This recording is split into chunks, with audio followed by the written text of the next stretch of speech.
So guys hello and welcome to this new video. तो आज के इस वीडियो में मैं आपको ये बताऊंगा कि वेरिएबल्स जो कि सबसे मेन पार्ट होता है सी प्रोग्रामिंग में, वो क्या होता है। तो वेरिएबल का मैंने यहाँ पे डेफिनेशन लिखा है कि it is a name of a storage space which is given by the user. तो अभी ये वेरिएबल को आप कैसे यूज़ कर सकते हैं, उसकी एक स्पेसिफिक सिंटेक्स होती है। अब सिंटेक्स क्या होता है, तो सिंटेक्स समझ लो एक रूल बनाया है, जिसने भी सी लैंग्वेज बनाई वो एक रूल है, वो रूल के हिसाब से आपको उसको डिफाइन या डिक्लेयर करना पड़ेगा। तो यहाँ पे सिंपली मैं आपको एक एग्जांपल के थ्रू बताता हूँ कि वेरिएबल क्या होता है। अभी मैं नॉर्मली आपको समझा देता हूँ कि वेरिएबल जो है वो एक नाम है जो यूज़र देता है और वो कुछ स्पेस ऑक्यूपाई कर लेता है आपके स्टोरेज में। ओके, तो यहाँ पे दूसरा जो मैं एग्जांपल मैंने आपको बताना चाहता हूँ, वहाँ पे आप एक समझ लो कि यहाँ पे वेरिएबल एक बॉक्स है, ठीक है। वो बॉक्स कोई एक टाइप की चीज़ स्टोर कर सकता है। अभी फॉर एग्जांपल मैं आपको बताता हूँ कि एक बॉक्स है, समझ लो कोई साइज़ का है, कोई भी साइज़ का है, वो सिर्फ एक ही टाइप की चीज़ स्टोर करता है। मतलब समझ लो कि कोई लिक्विड स्टोर कर रहा है, फिर कोई ऐसा बॉक्स है जो सिर्फ कोई सॉलिड चीज़ें स्टोर कर रहा है। तो ऐसे टाइप के बॉक्स जो है वो समझ लो एक वेरिएबल है, और उसको वो कौन से टाइप की चीज़ स्टोर करेगा वो डेटा टाइप है।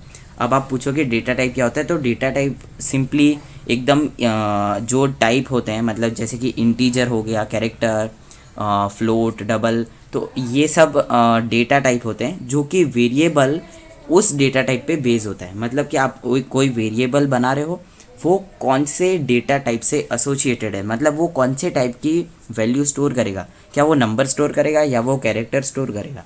तो ऐसे टाइप से सब वेरिएबल आप डिफाइन या डिक्लेयर कर सकते हो।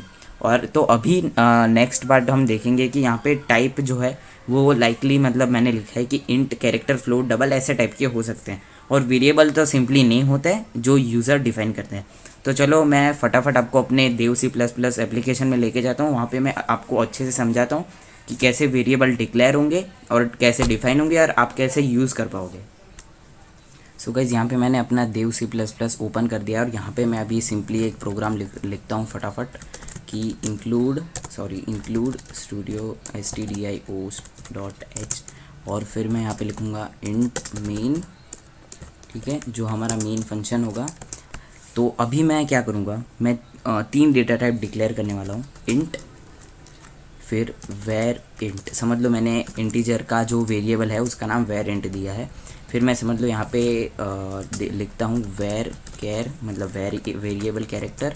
फिर यहाँ पे फ्लोट के लिए मैं लिखूँगा VAR, और फ्लोट। अभी यहाँ पे कुछ रूल्स होते हैं कि जब आप वेरिएबल डिक्लेयर करते हो तब आपको बीच में स्पेस नहीं छोड़नी है। जैसे कि आपने समझ लो कोई वेरिएबल बनाया VAR करके, और फिर अपने स्पेस दबा के फिर 1 लिख दिया या तो कोई और ऐसे लिख दिया, तो वो एक एरर देगा कंपाइलर। तो ये नहीं करना है। तो यहाँ पे समझ लो आपको एक डिफाइन करना है तो आप ऐसे कर सकते हो। अगर समझ लो आपको बहुत सारे डिफाइन करने हैं तो आप कॉमा करके यहाँ पे कोई भी ऐसे कर सकते हो डिक्लेयर, कुछ भी नाम देके। तो समझ लो ऐसे कुछ कर रहा हूँ मैं, फिर वेरिएबल 2 1 बना रहा हूँ, फिर समझ लो 2, तो ऐसे कर करके आप जितने वेरिएबल्स करना चाहते हो वो डेटा टाइप में, वो आप इसके इंटीजर के सामने कर सकते हो। अभी यहाँ पे ये तो मैंने सिर्फ डिक्लेयर किया, ये इसका डिक्लेरेशन हुआ कि मैंने इसको बताया कि ये इंट वेरिएबल है, मतलब जो इंट वेरिएबल है वो इंट डेटा टाइप का है। फिर यहाँ पे ये वेरिएबल है वो कैरेक्टर डेटा टाइप का है। तो अभी मैं आपको ये बताता हूँ कि प्रिंट एफ, मतलब जो हम कमांड, मतलब जो हम कंसोल पे जो भी प्रिंट करवाएंगे वो कैसे प्रिंट होता है। तो अभी आप एक चीज़ ध्यान में रखो कि कभी भी आपको कोई चीज़ प्रिंट करवानी है तो उसको आप ऐसे कर सकते हो। अगर आप वो कोई भी वेरिएबल है वो इंटीजर टाइप का है तो आप %d यूज़ करोगे। फिर अगर वो वेरिएबल कैरेक्टर टाइप का है तो आप %c यूज़ करोगे, और अगर वो फ्लोट टाइप का है तो आप %f यूज़ करोगे। वैसे बहुत सारे टाइप है, अगर आप गूगल करना चाहो तो वो कर सकते हो, और वो बहुत ही काम आएंगे आपको। तो हमें समझ लो मैं रिस्पेक्ट, अब इसमें एक रूल है कि आपको रिस्पेक्टिवली सब लिखना है। मतलब देखो सबसे पहले समझ लो मैं ये वाला इंटीजर वेरिएबल प्रिंट करना चाहता हूँ, ठीक है। तो इसमें यहाँ पे मैं ये ऐसे %d करूँगा, फिर समझ लो %c। ऐसा नहीं है कि आप ऐसे ऑर्डर वाइज ही करो, आप पहले %c मतलब कैरेक्टर का भी ले सकते हो, फिर इंटीजर का भी ले सकते हो, लेकिन मेरे कहने का ये मतलब है कि यहाँ पे आप जो भी लिखो वो इसके कॉमा करके बाद में वेरिएबल का जो नाम है वो एकदम रिस्पेक्टिवली रहना चाहिए। अगर आप नहीं दे रहे हो तो वो कुछ और प्रिंट करवाएगा। तो यहाँ पे फ़िलहाल मैं देखो मैंने कोई भी वैल्यू नहीं डिक्लेयर की, मतलब डिफ़ाइन की है। तो मैं यहाँ पे सिंपली क्या कर रहा हूँ, मैं सिर्फ इसको बस बता रहा हूँ कि तुम्हें प्रिंट करना है और वो देखते हैं अब क्या प्रिंट करेगा। तो यहाँ पे वो 0 प्रिंट करने वाला है। क्यों? क्योंकि हमने उसको कोई वैल्यू डिफ़ाइन नहीं की है। तो यहाँ पे देखो मैं यहाँ पे लिख देता हूँ वेरिएबल इंट, क्योंकि देखो मैंने यहाँ पे पहले %d लिया है। तो मैं यहाँ पे वेरिएबल इंट लिखूँगा जो कि हमारा ये वाला वेरिएबल है, ठीक है। और फिर बाद में यहाँ पे मैं वैर कैर लिखूँगा, फिर मैं यहाँ पे वैर फ्लोट लिखूँगा। तो अब क्या होगा, मैं इसको कंपाइल एंड रन करता हूँ। यहाँ पे मैंने शॉर्टकट की कंट्रोल F9 कर दी है यहाँ पे फ़िलहाल।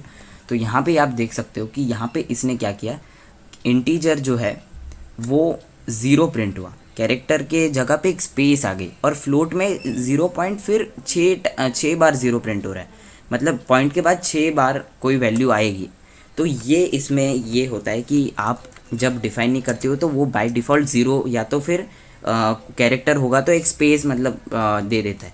तो यहाँ पे क्या होता है, इसकी एक फिक्स्ड साइज़ होती है, जैसे कि इंट की साइज़ है वो 2 या 4 बाइट्स होती है, फिर कैरेक्टर की साइज़ है वो 1 बाइट होती है, फ्लोट की जो साइज़ है वो 4 बाइट्स होती है। तो यहाँ पे ऐसे आप जो इसको यूज़ कर सकते हो, समझ लो यहाँ पे आप डिक्लेयर करना चाहते हो तो आप ऐसे इक्वल्स टू करके 112 मतलब 12 हो गया, फिर मतलब थोड़े कुछ हद तक आप उसको स्टोरेज मतलब ऑक्यूपाई करता है वो बाइट्स में। तो अब वैसे आप कर सकते हो। अभी समझ लो आपने यहाँ पे कुछ डिफ़ाइन कर रहे हो, ठीक है। तो यहाँ पे आप समझ लो डिफ़ाइन कुछ कर रहे हो, बड़ा बड़ा नाम लिख रहे हो तो वो नहीं चलेगा, वो सिर्फ एक ही कैरेक्टर स्टोर करेगा। मैंने आपको बोला वो एक ही बाइट स्टोर करता है, तो यहाँ पे वो एक कैरेक्टर स्टोर करेगा। तो अब यहाँ पे समझ लो मैं फ्लोट कर रहा हूँ, तो फ्लोट की वैल्यू समझ लो मैं कुछ दे रहा हूँ 4.5 ऐसे, ठीक है। और यहाँ पे मैंने एक प्रोग्राम सेव कर लिया है और फिर मैं क्या करूँगा, इसको डायरेक्टली मैं इसको प्रिंट करवा रहा हूँ। तो ये क्या होगा, ये जो भी वैल्यू इसमें हमने दी होगी वो प्रिंट करवाएगा। अभी आप देखो यहाँ पे, तो यहाँ पे आप देख सकते हो कि मैंने जो यहाँ पे इंट को 12 वैल्यू दी थी तो यहाँ पे 12 प्रिंट हुआ, कैरेक्टर को ई दिया था तो वेर कैरेक्टर मतलब जो वेरिएबल था उसको ई वैल्यू दी थी तो उसने ई प्रिंट किया।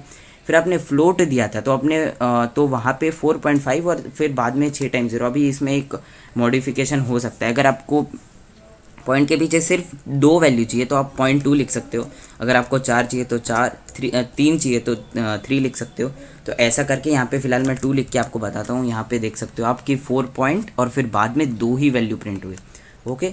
तो ऐसे आप कर सकते हो। दूसरी एक चीज़ कि अगर आप यहाँ पे नीचे इसकी वेरिएबल की जो साइज़ है मतलब जो डेफिनेशन है मतलब वो आप चेंज करना चाहते हो, समझ लो ऊपर आपने 12 दी और यहाँ पे आप 14 कर रहे हो, तो अभी जो क्या होगा कि वेरिएबल की वैल्यू 12 नहीं 14 प्रिंट होगी। अब यहाँ पे मैं कंपाइल करके बताता हूँ, ये देखिए, क्योंकि पहले आपने क्या दिया था 12, तो उसने सी प्रोग्राम ने पूरा क्या किया, 12 तो स्टोर कर लिया, फिर बाद में नीचे वो वापस इधर रीड किया तो आपने यहाँ पे उसकी वैल्यू 14 दी है, तो वो क्या करेगा 12 को हटा देगा और उसकी जगह पे 14 रख देगा।